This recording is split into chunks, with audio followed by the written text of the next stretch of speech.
Observe the observer phenomena. Quantum physics. A particle that is measured and observed changes. To put it in colloquial terms, a pot that is watched will never boil.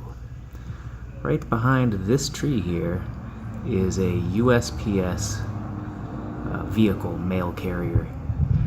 And it'd been sitting there for, I don't know, 25, 30, maybe more minutes, just torturing me. There is an Emerson inside that vehicle, and I know you can't see it, but trust me, it's behind that bush, tree. And I'm excited. And they keep torturing me. Here we go, go time, guys. That's the mail carrier. Alright. Okay, guys, here it is. The long-awaited package. What is in this thing? I can tell you what's not in here. It's not fancy spaghetti marinara sauce. So, let's do a little unboxing with the neck knife wearing a quick little paracord wrap. Oh, I thought there was a seam there. You know what? Let's be a little more discerning about where we open this up.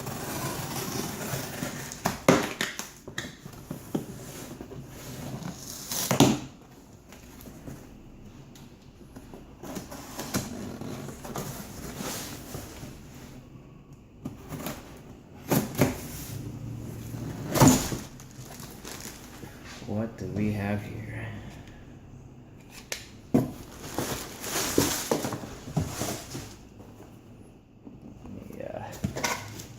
Roll in the tabletop here.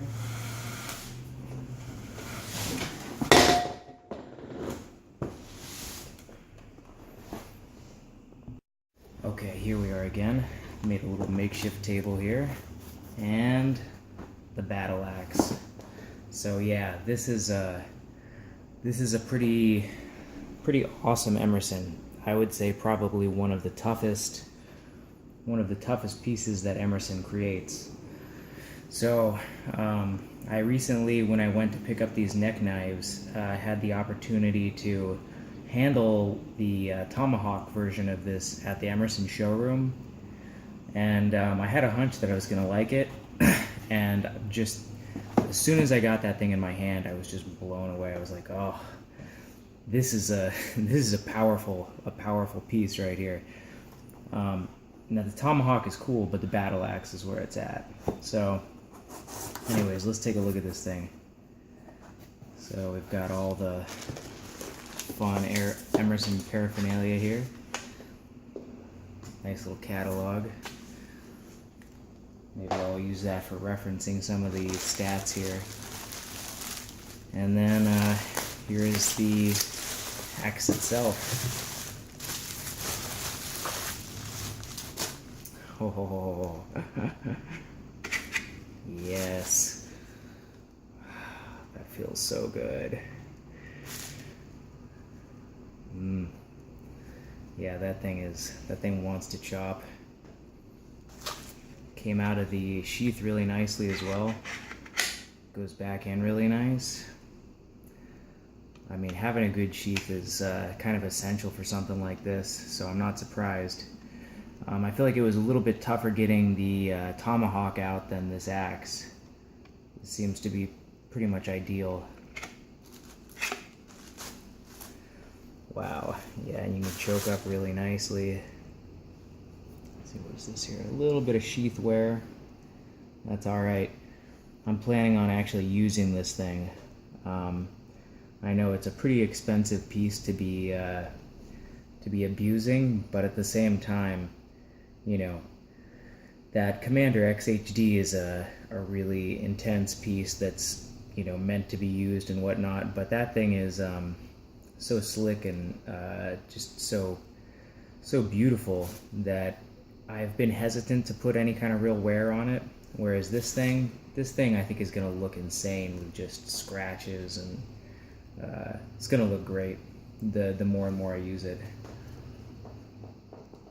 So this is my first hatchet in general. I mean, I've got a little camp axe, but nothing compared to something like this. Look at that grind.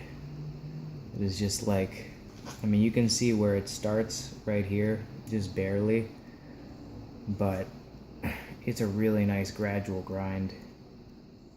Ooh, yeah, it's pretty sharp as well. Let's do a little paper test. See what we think of that.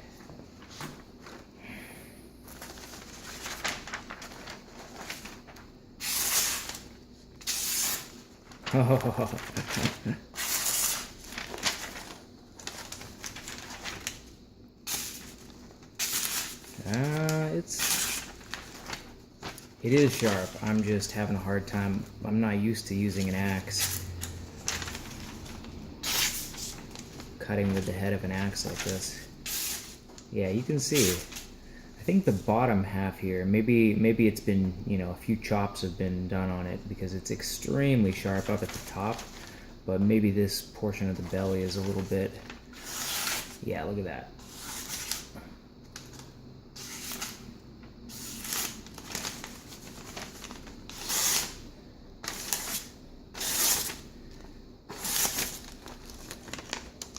Yeah, it's damn sharp. I think it can probably be stropped up even sharper.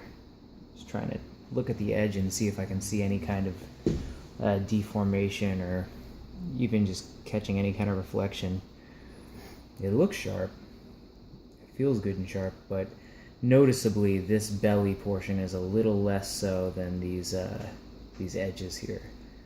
That makes sense. I'm sure, how could you order this and then not do a little bit of chopping? So I understand why someone might pass it on. It's definitely a unique piece that's not going to be for everybody, but I'm really excited to have this as part of my collection.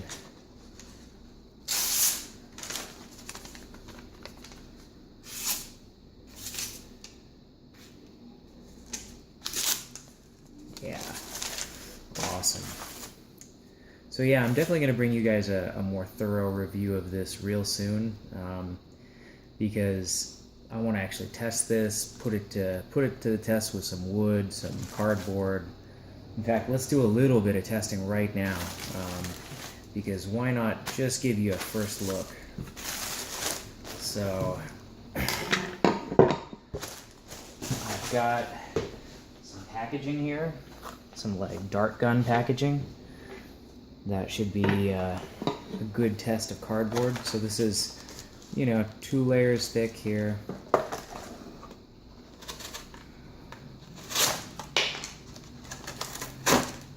Yeah, I mean, there's a bit of resistance because this is a fairly thick blade, but I mean, that's not bad. That's actually quite good. Now let's look at it with, what I have here is a coconut. So I figured, you know, what I wanted to do is I wanted to do an apple test, but I'm all out of apples. But I do have one of these coconuts because I anticipated this thing coming. So yeah, let's take a look.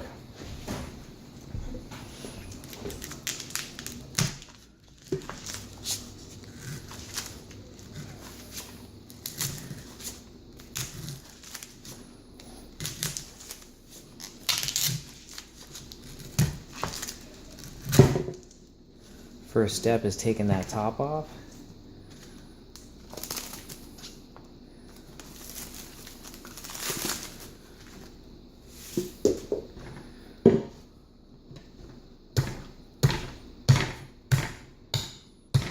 And then I want to get a hole so I can drain the juice. So there's the meat of it. Go a little bit deeper. Oh, that's nice. Typically, I kind of come in and cut that out with something a little bit more fine pointed. This thing honestly worked just fine for this more kind of detailed work, or just that being able to come in and do just fine chips off the top. So let's drain this guy.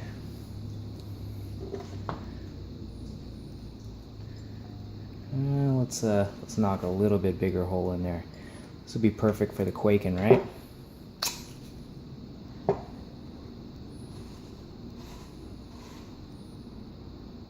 Yeah.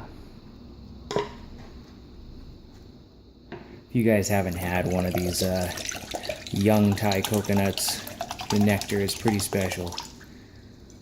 All right. And so is the meat. So getting into the meat of it, that's all about coming in and just putting getting down to the actual hull of it by cutting a line around it.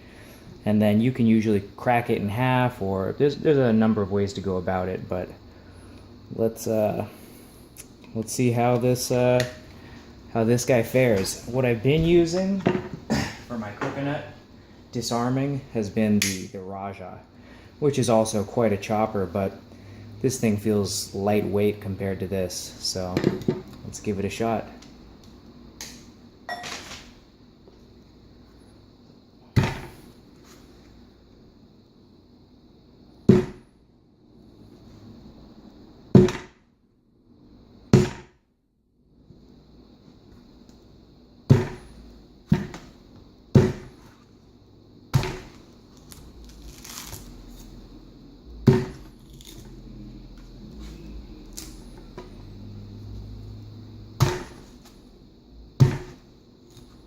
Wow, yeah, that makes so much quicker work. Let me just show you with the Raja on the other side, kind of how that normally looks. It's still quite a formidable chopper, but nothing compared to this. Oh, there we go.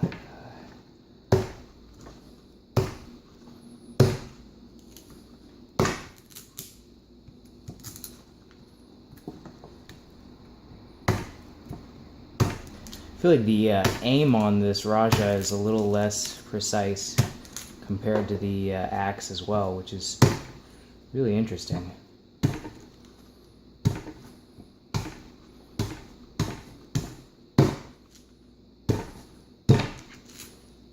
I'll use the head of it a little bit more.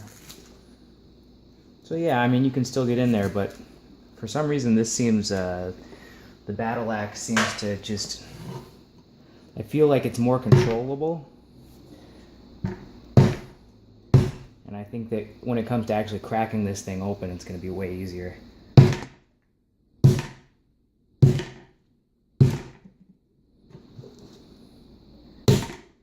Yeah, that went right in. You can see the thing is bearing itself. So let's go around and kind of make those holes on a couple different portions, and then we'll be able to crack it open easily. Bad aim.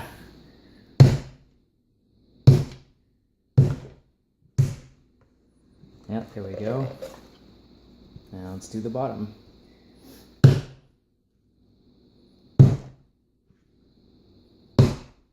man, yeah, that bites in good.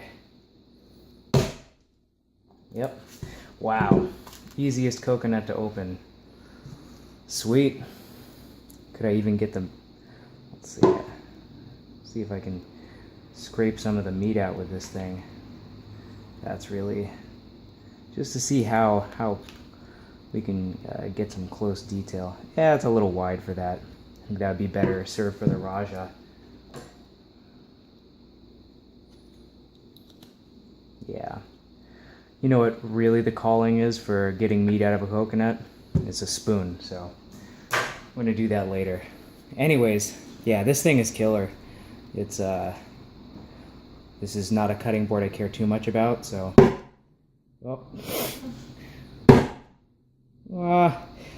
so what you typically want for a target is the end grain. This is not really the best way to do it. Let's see, what's buried in that? Will that support it?